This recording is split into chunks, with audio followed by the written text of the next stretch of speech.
January 30th, 1943, 11 a.m., Berlin, Germany. Rear Marshal Hermann Goring stood at the lectern inside the Reich Broadcasting House, preparing to deliver his anniversary address to the German people. 10 years had passed since the Nazis seized power. The microphones were live, the nation waiting. Suddenly, the air raid sirens began to wail. 3 wooden aircraft flying at 25,000 feet above the German capital were about to humiliate the second most powerful man in Nazi Germany. These were not the heavy metal bombers German fighters could intercept. They were the Havilland Mosquitoes, constructed from plywood and balsa, traveling at speeds exceeding 400 miles per hour. For Goring, commander of the Luftwaffe, this moment crystallized into an obsession that would consume German aviation resources for years. The Mosquito embodied everything Nazi ideology deemed impossible, a wooden aircraft built by democracy the Reich considered decadent, outperforming every metal fighter and bomber Germany possessed. What followed triggered the most expensive technological imitation in Luftwaffe history, a desperate race to copy what German engineers insisted could not work. The program failed spectacularly, undone not by enemy fire but by the same industrial weaknesses a Mosquito had been designed to overcome. The story of Germany's attempt to replicate the wooden wonder became a case study in how ideology, desperation, and material scarcity can transform innovation into catastrophe. The bombs fell on Berlin precisely at 11 o'clock. Goring's speech was cut off mid-transmission. For over an hour, chaos reigned inside the broadcasting station as technicians scrambled to restore the connection. When Goring finally spoke, witnesses described him as boiling with rage and humiliation. His famous boast from September 1939 echoed mockingly in German minds. "No enemy bomber can reach the Ruhr," he had declared. "If one does, my name is not Goring. You may call me Meyer." Now enemy bombers had struck Berlin itself, in broad daylight, on the most symbolic date of the Nazi calendar, and they had done it with wooden airplanes. The Mosquito raid involved 6 aircraft. 3 from No. 105 Squadron struck first that morning. 3 more from No. 139 Squadron followed in the afternoon, timed to disrupt Propaganda Minister Goebbels' speech. 5 aircraft returned safely. 1 Mosquito from 139 Squadron, flown by Squadron Leader Darling and Flying Officer Wright, was shot down by anti-aircraft fire. Both men were killed. Their sacrifice proved that even the Mosquito was not invulnerable, yet the loss rate remained astonishingly low. German fighters could not intercept any of the attackers. By January 1943, Mosquitoes had flown more than 600 operational missions against Germany, with losses below 1%, an extraordinary statistic. In contrast, IAF conventional bombers suffered losses exceeding 5% per mission. The mathematics were devastating for German morale. A wooden airplane that Nazi propaganda marked as proof of British technological inferiority was proving nearly untouchable. Geoffrey de Havilland first sketched the concept in 1938, defying every principle of modern aircraft design. As metal construction dominated aviation, he proposed a bomber built entirely of wood, unarmed, unarmored, without self-sealing fuel tanks, relying purely on speed, altitude, and the efficiency of composite wood structure. The British Air Ministry initially rejected the idea as absurd. How could wood compete with metal? How could an unarmed bomber survive? The answers lay in mathematics that German engineers later struggled to replicate. De Havilland had pioneered wooden aircraft with a DH-88 Comet Racer in 1934. 3 Comets entered the London to Melbourne air race. 1 covering 11,000 miles in 71 hours. Its construction used layers of plywood and balsa bonded with adhesive, forming a stress-skin monocoque shell, as strong as metal at half the weight. He refined the technique in the DH-91 Albatross airliner of 1937, which carried 22 passengers at 210 miles per hour, faster than most bombers of its day. When war began in September 1939, de Havilland foresaw that aluminum would become scarce. Britain needed aircraft that could be built quickly. Wood was the answer. Furniture factories, piano makers, and boat builders all possessed the skills to craft wood. They could not build metal airplanes, but they could build wooden ones. On March 1, 1940, the Air Ministry issued Specification B.140, ordering 50 bomber reconnaissance variants of the DH-98. The prototype, serial W4050, first flew on November 25, 1940. Piloted by Jeffrey de Havilland Jr., the test lasted 30 minutes and exceeded all expectations. Painted bright yellow, the Mosquito prototype displayed handling pilots described as fighter-like despite its size. Its first operational sortie came on September 17, 1941, a photo reconnaissance mission over France. On January 16, 1941, the prototype raced a Spitfire in trials. The Mosquito, a twin-engine bomber weighing twice as much, flew 20 miles per hour faster, at 408 miles per hour and 22,000 feet. Intelligence officers who later reviewed these figures assumed they were propaganda fabrications. No twin-engine aircraft carrying bombs could possibly outrun single-engine fighters. Yet the Mosquito did exactly that. The secret lay in its power-to-weight ratio. 2 Rolls-Royce Merlin engines, each producing over 1,500 horsepower, drove the Mosquito's lightweight wooden A-frame. The entire aircraft structure weighed approximately 14,300 pounds empty, while a comparable metal bomber would weigh significantly more. The wooden construction provided substantial weight savings while maintaining structural strength, translating directly into speed and altitude performance beyond anything Germany possessed. The construction method was revolutionary. The fuselage comprised 2 halves, each built on massive concrete molds. Workers laid strips of birch plywood inside the molds, followed by a layer of Ecuadorian balsa wood, and then more birch plywood. The layers were bonded with casein adhesive, a milk-based glue. After curing, the 2 fuselage halves were joined along the centerline. The wings used similar sandwich construction. Douglas fir and spruce spars formed the structural backbone, while English ash provided wing ribs and tension strips. Birch plywood and balsa formed the wing skins, and walnut reinforced critical bulkheads. The entire wing was built in one piece, requiring no rivets or fasteners. This construction technique offered advantages German engineers later failed to appreciate. Wood provided excellent damage resistance. Bullets passed through without shattering the structure, unlike aluminum, which cracked and peeled. Wood also produced far weaker radar reflections, making the Mosquito harder to detect. It could be repaired easily in the field using basic tools and materials available anywhere. Most critically, it eliminated dependence on strategic metals Germany lacked. By the summer of 1942, Mosquitoes were operational in multiple roles. Photo reconnaissance variants flew over Germany at 40,000 feet, beyond the ceiling of German fighters. Bomber versions struck precise targets with minimal losses. Fighter bomber variants, armed with 4 20mm cannons and 4.303 caliber machine guns, proved devastatingly effective against German shipping and ground targets. Night fighter models, equipped with airborne interception radar, downed German bombers over England. The versatility shocked German intelligence analysts. A single A-frame could fulfill roles that in the Luftwaffe required entirely different aircraft. The Mosquito could carry a 4,000-pound bomb load farther than most dedicated bombers, fight as a pure fighter despite carrying bombs, conduct reconnaissance missions lasting 8 hours, or launch rockets against armored vehicles. In total, 42 distinct variants entered service during the war. Production scaled rapidly. De Havilland's factory at Hatfield built the prototypes, then manufacturing dispersed to furniture makers across Britain. By 1943, companies that once built dining tables and pianos were assembling complete Mosquito fuselages. The workforce included women, older men beyond military age, and skilled craftsmen who could never have worked with metal aircraft. Nearly 8,000 Mosquitoes were built in Britain, Canada, and Australia by the war's end. The operational record grew steadily through 1942. Mosquitoes bombed the Gestapo headquarters in Oslo in September, destroying records of resistance members. They struck precision targets across occupied Europe, suffering loss rates below 1%. By late 1942, German night fighter crews began reporting something ominous: British aircraft they could not catch conducting reconnaissance missions across Germany with impunity.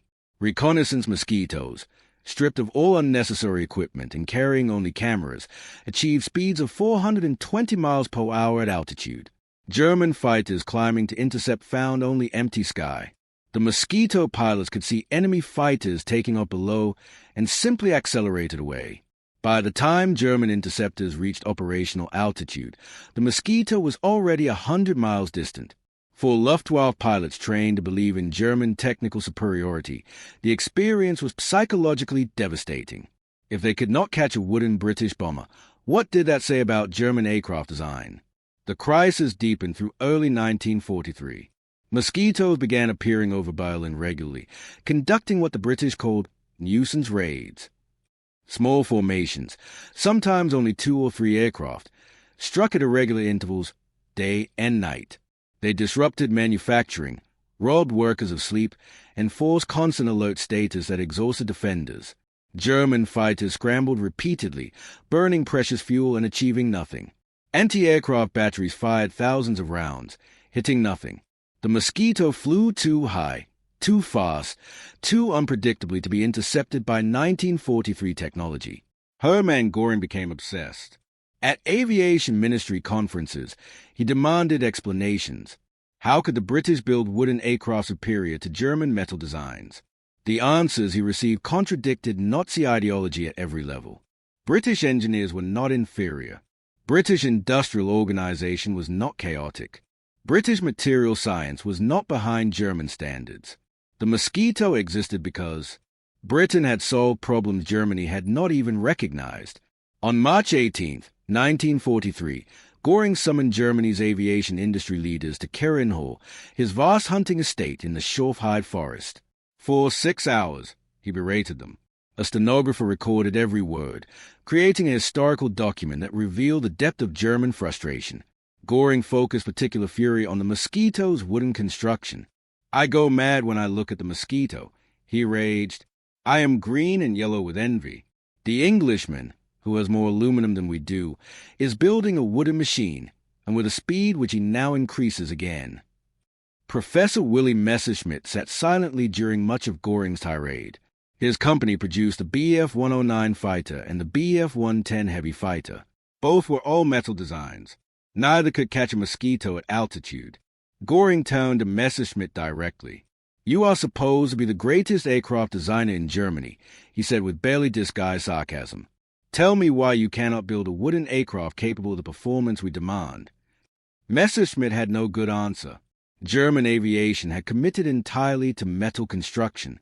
The industrial infrastructure, the engineering expertise, the manufacturing processes, all were optimized for aluminum A-frames. Converting to wood construction would require retraining workers, retooling factories, developing new adhesives, and sourcing entirely different materials. Germany lacked access to high-quality balsa wood from Ecuador.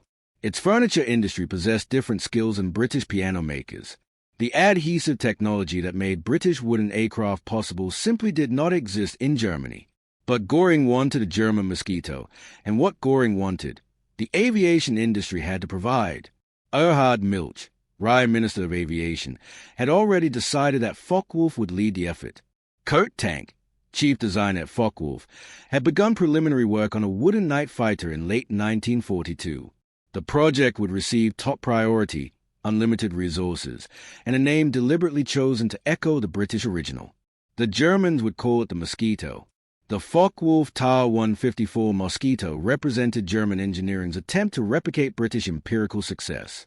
Tank proposed an aircraft superficially similar to the Mosquito, twin engines, wooden construction, 2 crew members, and heavy armament for night fighting.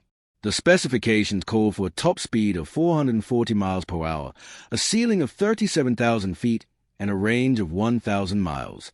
If achieved, these numbers would match or exceed the Mosquito's performance. The design progressed rapidly through late 1942 and early 1943. Tank initially selected the Junkers Jumo 211 engine for early prototypes, a liquid-cooled inline engine producing between 1,300 and 1,500 horsepower depending on the variant. However, the intended production engine was a more powerful Junkers Jumo 213, capable of 1,750 horsepower.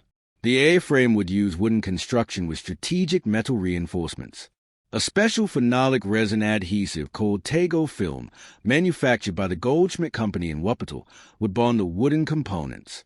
The cockpit would be pressurized, a feature the Mosquito lacked. Armament would include 2 30mm Malawian Quachars 108 cannons and 2 20mm Milligram 151 cannons, firepower exceeding any British night fighter. On July 1st, 1943, the first prototype took flight from Langenhagen Airfield. The aircraft, designated V-1, bore the identification code T+FE. Test pilot Hans Sander likely flew this initial flight, though some sources credit Kurt Tank himself. The flight lasted 40 minutes and showed promise. Tank reported excellent handling and impressive speed during subsequent test flights. Follow-on prototypes confirmed the potential. During competitive trials at Recklinghausen Airfield, the Ta-154 outflew both the Heinkel He-219 and the Junkers Ju-388. The lightly loaded prototypes, without full armament and radar equipment, reached nearly 440 miles per hour in level flight. This impressive figure exceeded the performance of existing German night fighters, though production aircraft with operational gear would inevitably prove slower. German aviation officials celebrated. At last, an answer to the British Mosquito seemed within reach. Production plans called for 37 aircraft by May 1944, scaling to 250 per month by November. Factories in Posen prepared for mass production. The Luftwaffe designated specific units to receive the new night fighter. Everything appeared on track. Then reality intervened. The Jumo 213 engines never arrived in the required quantities. Junkers factories struggled with production problems, and engines allocated to the Ta-154 were diverted to other programs.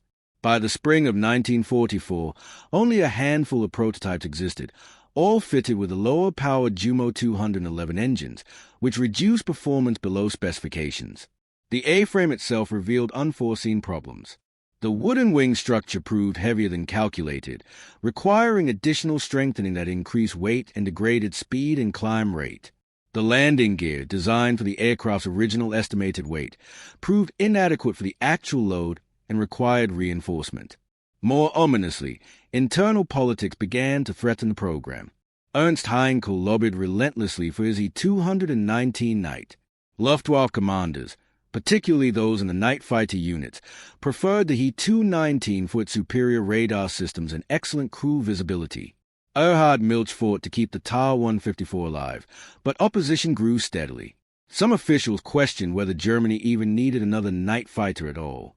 Many argued that resources would be better spent developing jet fighters like the Me-262. Kurt Tank now found himself defending his design against critics within his own government. Then, on May 29, 1943, 3 Royal Air Force bomber groups struck. Their targets included industrial facilities in the Posen province, where Ta-154 production was just beginning.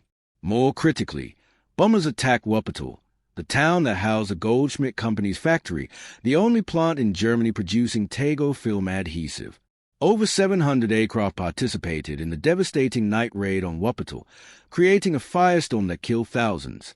Among the destroyed facilities was the Tego film production plant. Production ceased immediately. In response, German officials sought alternative adhesives. Dynamit Nobel AG in Leverkusen produced a phenolic resin adhesive used in other applications. This substitute was delivered to Focke-Wulf with assurances that it would perform adequately. What followed was catastrophic. On June 28, 1944, a Ta-154A1 broke apart during a test flight. Investigation revealed that the substitute adhesive had chemically reacted with a wooden structure, corroding the wood fibers and destroying structural integrity. In July 1944, 2 more Ta-154A1 aircraft completed with a Dynamit Nobel adhesive took off for acceptance testing. One crashed when its wings disintegrated mid-flight. 3 more crashes followed. Each revealed the same fatal flaw. The replacement adhesive was not merely weaker than Tego film. It was actively destructive. Kurt Tank immediately grounded all Ta-154 aircraft and halted production. Engineers searched frantically for an alternative. None existed within Germany. Tego film required specific chemical processes and materials that could not be replicated quickly. The factory that produced it was gone, destroyed by the same British bombers the Ta-154 had been designed to intercept. On August 14, 1944, Tank formally ceased all Ta-154 production. On September 9, 1944, the Reich Aviation Ministry canceled the entire program. Approximately 50 aircraft had been completed, most using the inadequate substitute adhesive.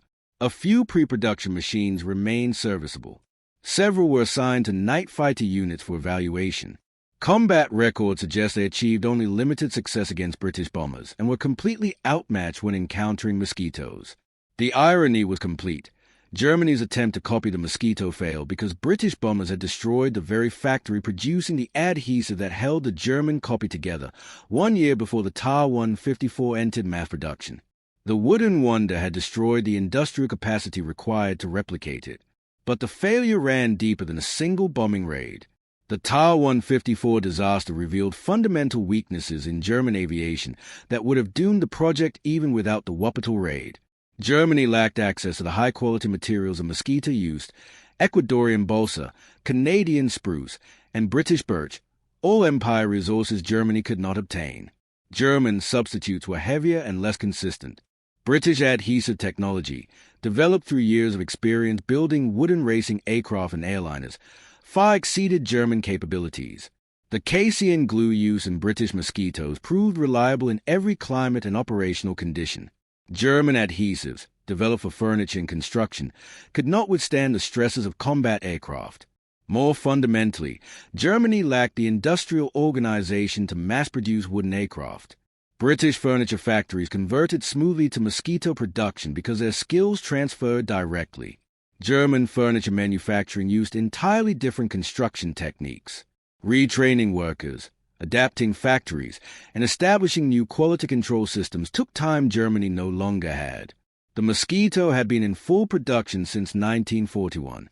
By the time Germany attempted to copy it in 1943, Britain had already solved hundreds of manufacturing problems and trained thousands of workers. Germany tried to replicate in months what Britain had perfected over years. The worsening strategic situation made matters even worse. By 1944, Germany faced crippling resource shortages across all industries. Aluminum remained scarce, but so did wood. Quality lumber was diverted to fortifications, rail supports, and mine timbers. Chemical plants capable of producing adhesives focused instead on explosives and synthetic fuels. Skilled workers who might have built wooden aircraft were conscripted into the Wehrmacht or signed to higher priority programs. The Focke-Wulf Ta-154 competed for dwindling resources with jet fighter projects, existing piston aircraft production, and desperate attempts to replace battlefield losses on multiple fronts. Personnel quality declined as the war dragged on. Kurt Tank remained a brilliant designer, but he lacked Geoffrey de Havilland's decades of experience with wooden aircraft. The engineers working on the Ta-154 were learning as they designed, making the same mistakes British teams had already encountered and solved years earlier. Test pilots reported handling problems that hinted at fundamental aerodynamic flaws. Quality control at the factories. Quality control degraded as experienced workers were replaced by forced labor and hastily trained recruits. Aircraft began leaving factories with structural flaws that should have been caught during inspection. The few Ta-154 aircraft that reached operational units performed poorly compared to expectations. The Jumo 211 engine provided insufficient power. Top speed rarely exceeded 400 miles per hour, far below the Mosquito's performance. Climb rate was inadequate for rapid interception. The wooden construction proved difficult to maintain under field conditions. Moisture damaged adhesive bonds, and temperature changes caused warping. Repairs required specialized materials and craftsmanship that forward units simply lacked. Most operational Ta-154s were grounded within weeks due to maintenance problems. Combat encounters with actual Mosquitoes proved humiliating. On March 16, 1945, a Junkers engineering report documented engagements between Ta-154 night fighters and British Mosquitoes over northern Germany. In every encounter, the Mosquito outran the German aircraft. The Ta-154 could not catch the very target it had been designed to destroy. Its wooden construction, which should have provided a performance advantage, instead added weight and maintenance burdens without delivering the speed needed to compete.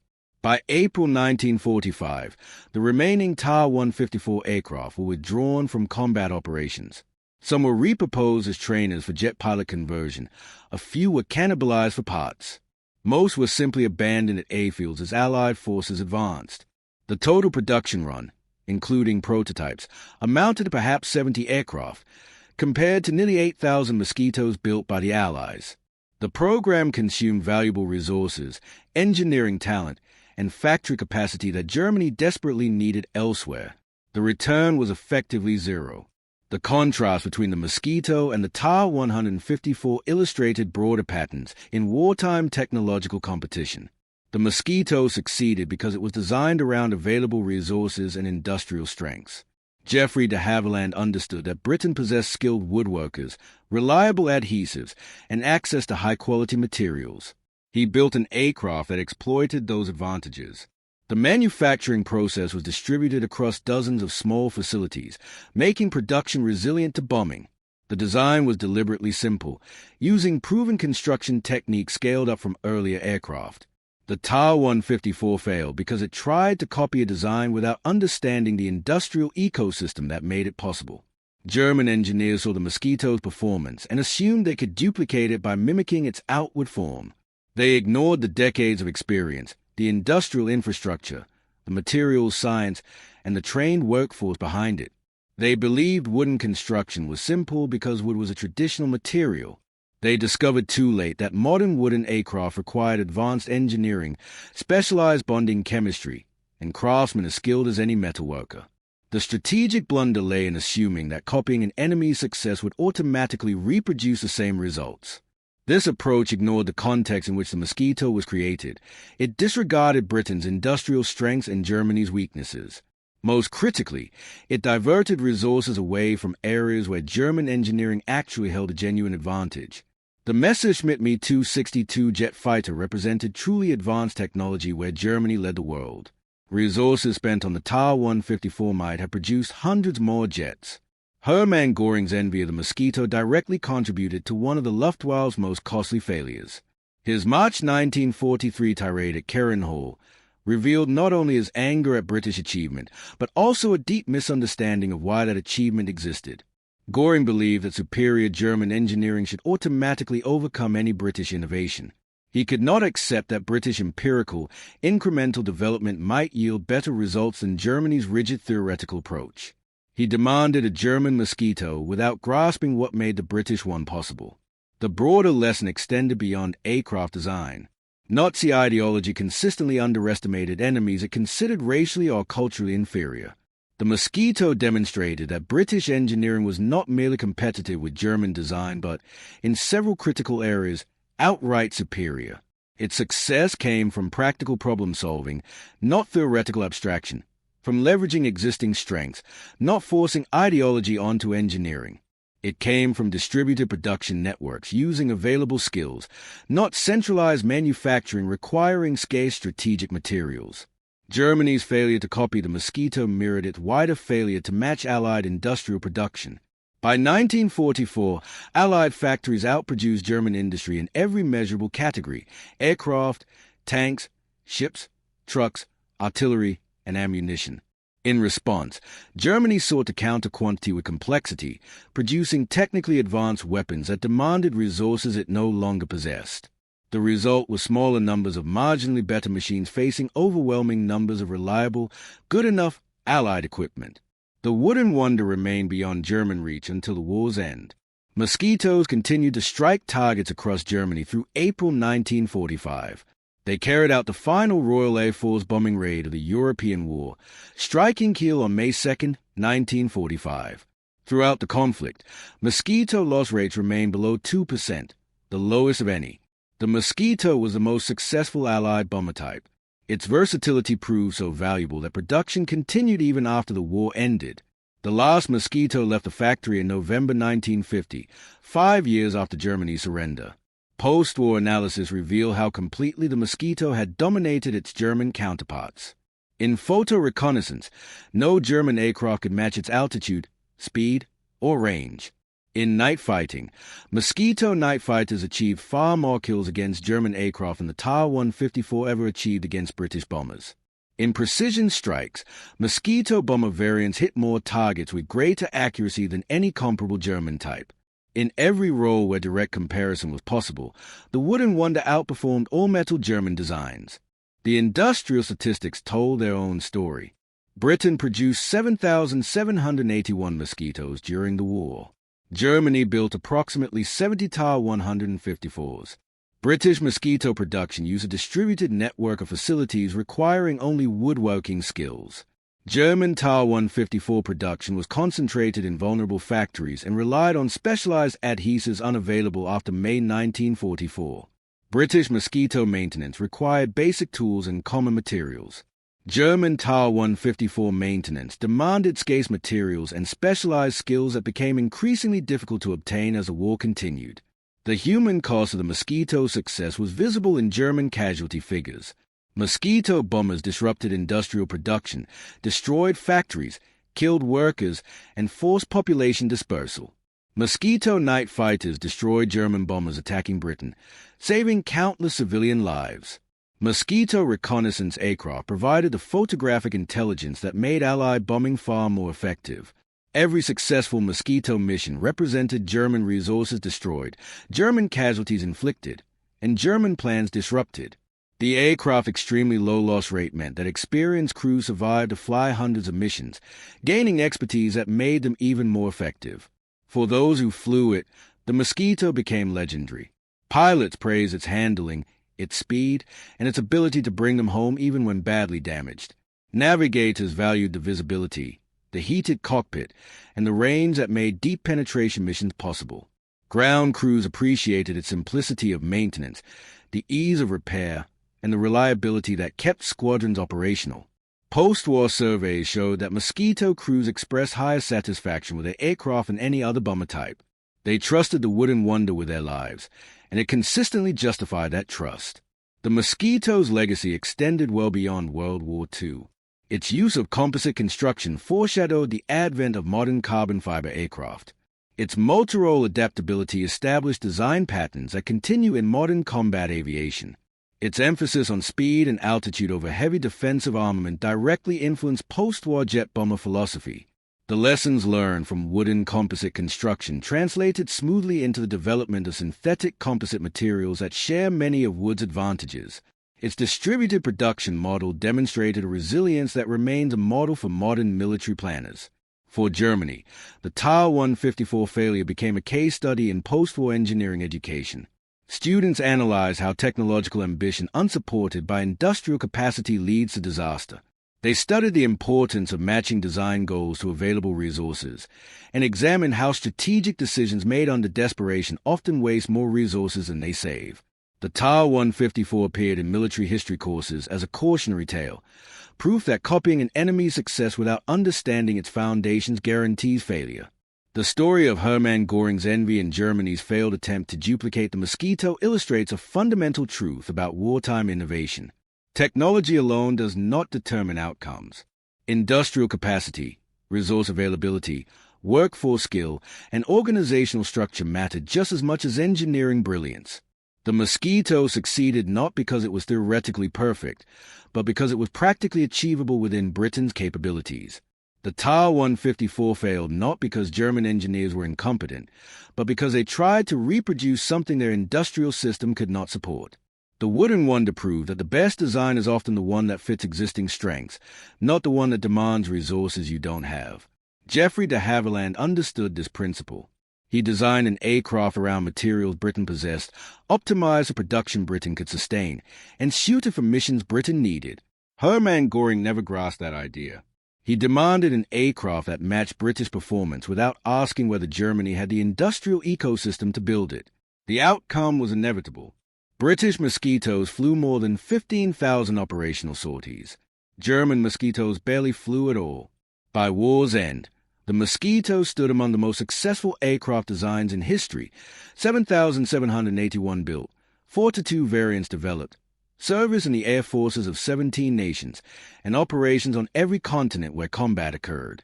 Its success came not from theoretical elegance but from pragmatic engineering, not from centralized control but from distributed production, not from ideology but from adaptability.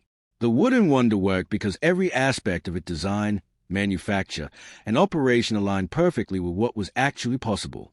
The Ta-154, by contrast, existed mostly as a collection of prototypes and incomplete airframes. It symbolized wasted resources, missed opportunities, and the cost of envy-driven strategy. Hermann Göring saw the Mosquito and turned green and yellow with envy. That envy drove Germany to attempt the impossible, to copy what it could not produce. The failure was inevitable from the moment Goring demanded a German Mosquito without first asking whether Germany could actually build one. In the end, the story was not about wood versus metal or British versus German engineering. It was about understanding one's strengths and designing accordingly.